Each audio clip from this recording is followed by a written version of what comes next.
8, 7, 6, 5, 4, 3, 2, 1, 0, 0, 0, 0, 0. J'aime bien les maths, j'aime bien les chiffres et j'ai surtout l'impression que les chiffres et la danse ont vraiment quelque chose à faire ensemble parce dans toutes les écoles de danse, on compte les exercices et les comptes, c'est aussi ce qui fait qu'on se repère dans l'espace et dans le temps. Et donc il y a quelque chose comme ça lié à l'ADN de la danse qui m'intéressait depuis longtemps, mais je cherchais comment travailler les nombres et les chiffres. 228.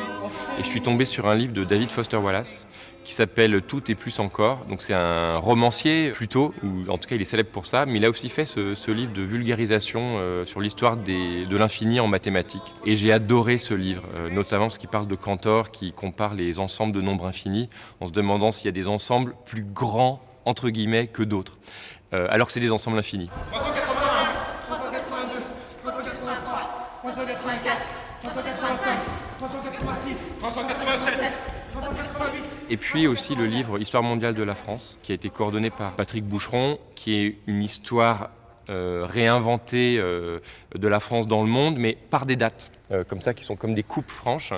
Et ça m'intéressait aussi. Donc voilà, à partir de ces deux livres, j'ai eu vraiment envie de travailler sur des nombres. Et puis on a commencé une recherche en fait.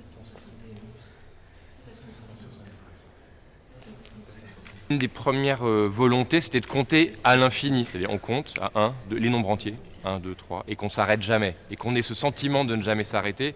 Et du coup, c'est pas lié à la signification de tel compte, qu'il y ait 888 ou 9010, peu importe. Ce qui compte, c'est qu'il y a ensuite 9011, ensuite 9012. C'est le fait d'aller, que ce soit sans fin, que ce soit sans cesse, et qu'il n'y ait pas de but. Il y a des moments où les nombres sont abstraits, et puis il y a des moments où ils deviennent autre chose, des dates, du langage informatique, des distances interstellaires.